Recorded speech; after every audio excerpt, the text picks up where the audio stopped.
Hi everyone. Today we're going to talk about doing a portfolio and progress reports for students that are special needs.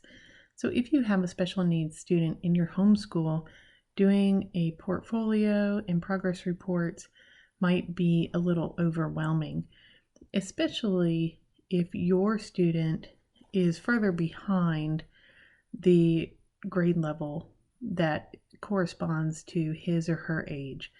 So if you have a special needs student that can work close to grade level, it's not as hard to have schoolwork samples and plan out a day of learning.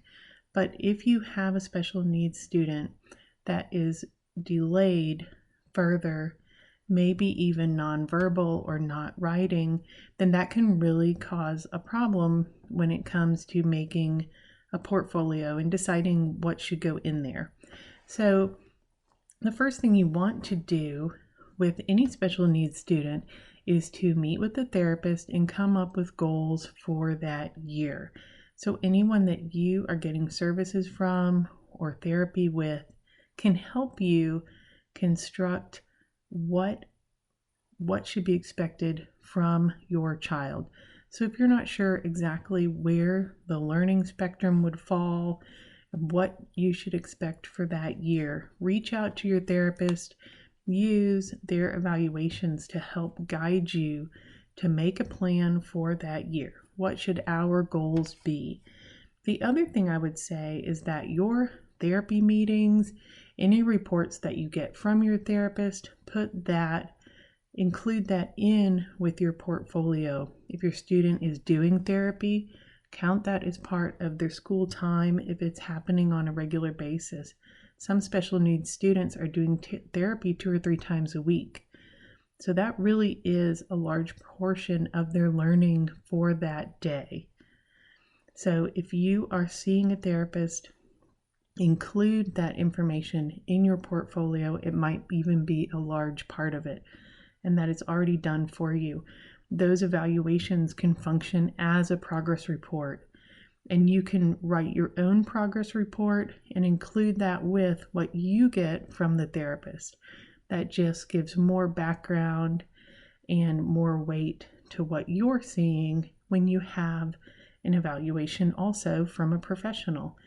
So that's the first thing you want to do when it comes to progress reports. Do your own, yes, but include anything that you're getting from specialists that you see. And now you can take whatever goals that therapist gives you and turn that into your plan for the week or for the month. So when your specialist is telling you this is what your student needs to work on, just turn that into a plan for your school time. Your therapist will probably guide what you should expect. Should we expect reading, writing? Is this life skills? Maybe your therapy is life skills, learning to eat, learning to read, learning to dress themselves. So any of those things can appear on your plan. It's possible that your student their plan for that day or that week is going to have getting dressed or feeding themselves for each day. Maybe they're not reading and writing yet, and that is fine.